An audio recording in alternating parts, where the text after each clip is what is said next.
સહજાન સ્વામી મહારાજની જય, અક્ષર પુરુષોત્તમ મહારાજની જય, શાસ્ત્રીજી મહારાજની જય, યોગીજી મહારાજની જય, બ્રહ્મ સ્વરૂપ યોગીજી મહારાજ શતાબ્દી મહોત્સવની જય.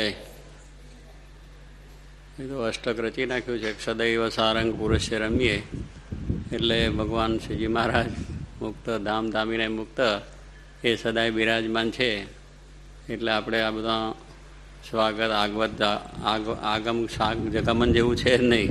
સદૈવ અહીંયા રહે એટલે સ્વાગત કંઈ નથી ને બધું નથી, પણ મહારાજને અખંડ અહીંયા આપણે જાણીને એની ભક્તિ સેવા કરીએ એનો આનંદ એવો ને એવો આપણને રહે. કારણ કે શાસ્ત્રી મહારાજ અષ્ટક રચાયું ત્યારે એમાં આ શ્લોક સહેજે આવ્યો અને જેઠાલાલ પ્રોફેસરે એને ખૂબ મહિમાથી આ શબ્દો આવી ગયા કે શ્રીજી મહારાજ, કારણ કે પહેલાં આપણે મહાપુરુષ સ્વામીએ કીર્તન કરેલું કે બોચાસનમાં આવી બિરાજ્યા ત્યારે ન પડી કોઈને ગમ, એ વાત લખેલી. પણ સારંગપુરમાં આવી બિરાજ્યા ત્યારે સૌને પડી ગમ. એટલે એ રીતે સારંગપુરમાં જ્યારે મહારાજ બેઠા ત્યારે દરેકને થઈ ગયું કે ના, શાસ્ત્રી મહારાજનું કાર્ય સર્વોપરી છે. મહારાજ સ્વામી બેઠા એટલે તે ઘડીએ આ બધી વાત બહુ કઠણ હતી અને બોચાસન મારા સ્વામીએ બેસાડ્યા ખરા, પણ તે દાડે હજુ કે આ બોચાસનને ગુજરાતમાં બધા હરિભક્તો એવા મોરા છે એટલે ત્યાં બધું કરી શકે, પણ આ બાજુ પથ્થરિયા જમીનમાં આવે તો ખબર પડે.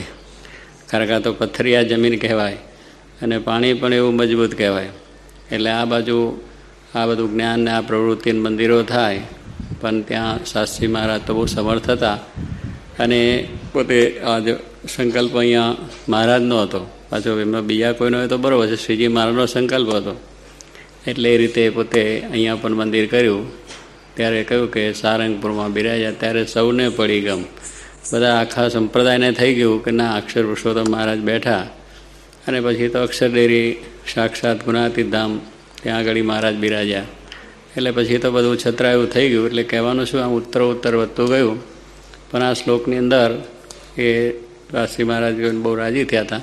એટલે આપણે તો સદૈવ સારંગપુર છે, અહીંયા સદૈવ છે જ ભગવાન શ્રીજી મહારાજ સાક્ષાત બિરાજ્યા છે અને એવી મૂર્તિઓ પણ અલૌકિક છે. હવે વળી સિંહાસન ને બધું સારું થઈ ગયું, દરવાજા ઊંચા ને પહોળા બે, એટલે વધારે આનંદ ને વધારે સુખ દર્શનનું આવે છે. સરસ રીતના દર્શન થઈ જાય એમ. ત્યારે તમે તો બધા અહીંયા અક્ષરધામમાં જ બેઠા છે. અક્ષરધામનો લાભ મળે છે, અક્ષરધામનું સુખ પણ અહીંયા મળે છે. અહીંયા માયાનો પ્રવેશ પણ નથી, ચારે બાજુ બંધો છે એટલે સહેજે જ. અને અહીંયા પછી વળી આ બાજુ આવીએ એટલે ઉપર અક્ષરધામ સિવાય બીજા દર્શન થાય નહીં. ચારે બાજુ દિવાલો છે એટલે માયાનું અહીંયા આગળ કોઈ જોર ચાલી શકે નહીં, માયાનો પ્રવેશ ના થાય એવું એક સ્થાન છે. ગામ બી એટલું નાનું છે એટલે બીજી રીતે પણ ધમધમાટ નથી, નાટક સિનેમાના બધા એ નથી, શો નથી. એટલે સહેજે ભગવાન ભજાય એવું સ્થાન ને મિક્ષારેન મહારાજે સારંગપુરમાં કહ્યું છે. અને સંત સ્વામી જેવા સંત આપણને મળ્યા છે એટલે એમના દર્શનને સમાગમનું સુખ મળે છે. અને બધા અહીંયા ભણવા માટે તમે બધા રહ્યા છો એટલે એ પણ સારામાં સારો જોગ છે કે અભ્યાસ સારામાં સારો થઈ શકે એવું સ્થાન. અને આપણે સાધુતાનો માર્ગ બરાબર દ્રઢ કરવાનો છે, એ પણ અહીંયા આગળ આપણને અખંડ કથા વાર્તાથી થઈ શકે. એટલે એવા સ્થાનમાં રહેવાનું છે, સૌભાગ્ય છે. અને અહીંયા દર્શન પણ થાય અને હવા પણ સારી, બીજે ખાવા જવી જ ના પડે. હવા સારંગપુર લીમડાની હવા કેમ, નારાયણમુનિ કેવી હવા ખરી છે કે નહીં? નારાયણમુનિ હવા ખાય છે એટલે હવામાં એમને એવું ને એવું, પણ એમાંથી બહુ વધે નહીં ઘટે નહીં, પણ હવા પણ સારી એમ કહું. એટલે હવા પાણી બેય સારા કહેવાય. અને દર્શનનું સુખ, ભગવાનના દર્શન થાય ને સમાગમ થાય એ સારામાં સારી હવા. બીજી હવા તો બધી માયાની વાવરણવાળી બધી આવી જાય. તો અહીંયા તો આપણે એક જ કે મહારાજના દર્શન ને સમાગમને, જે દેરીએ જાઓ તો દર્શન, નહીં થાય તો દર્શન. એટલે એવું દિવ્ય સુખ આપણને અહીંયા છે. એટલે હવાપાની દ્રષ્ટિએ, રહેવાની દ્રષ્ટિએ, સમાગમની દ્રષ્ટિએ, કથા વાર્તાની દ્રષ્ટિએ અને એ બધું સારામાં સારું છે. વળી આ દેશની અંદર મીઠા મેવાઈ પણ આપણે જે મળતા હોય એ પણ સારી રીતે સુખ આપણને આવે. એટલે એનો પણ આનંદ આપણને રહે. એટલે શું કહે સ્વામી કે શહેરમાં બધું રજોગુની વાતાવરણ હોય, ત્યાં આગળ બધા વિવિધ જાતના બધું આવે. અહીંયા તો મહારાજની સંભાળીને આપણે માનસીમાં બધું કેટલુંક જમી લઈને કેટલુંક પ્રત્યક્ષ પણ આવે. પણ કહેવાનું શું છે, આવો આનંદ આપણને અહીંયા છે એટલે બધી રીતે સાનુકૂળ છે. રજોગુણ પણ ના જોઈએ, ત્યાં આગળ કોઈ બીજી ધમાલ નહીં. એટલે ભગવાનમાં મન સહેજે રહે. એમ કહેવાનું શું કે આપણે જે કથા વાર્તા કરવું છે, ભગવાનમાં મન રાખવું છે એટલે સહેજે જ રહે. અભ્યાસમાં આપણે એક ચિત્ત થવું છે એ પણ સહેજે થાય કે અભ્યાસ એ પણ સારો થાય એકાંતની અંદર. બધી સારી રીતે ધીરે ધીરે કોઠારીએ સગવડો વધારી આપી એટલે આપણને બધું અનુકૂળ સારામાં સારું થઈ ગયું.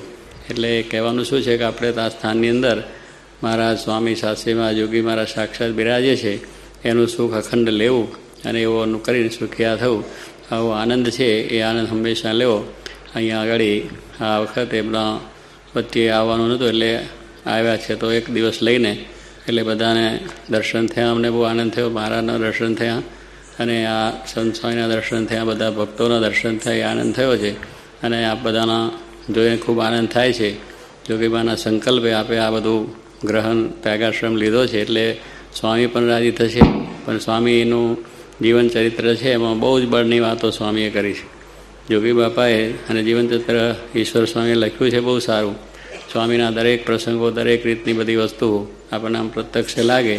એમનો બોલવાનું, કહેવાની જે પદ્ધતિ, રીત રિવાજ, આ એમના લટકા, એમના કહેવાના જે શબ્દોનો ભાર વજન, એટલે એની અંદર પણ સ્વામીએ યુવકો માટે ખૂબ સારું લખ્યું છે.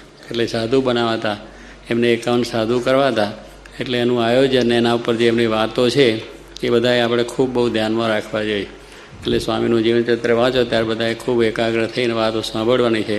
અને એમાં આપણે માટે બધો ઉપદેશ, બધું જ્ઞાન, આપણામાં સાધુતા આવે, નમ્રતા આવે, સેવક આવે, મહિમા અને દિવ્ય ભાવ, આ બધા શબ્દો એમના જીવનમાં હતા.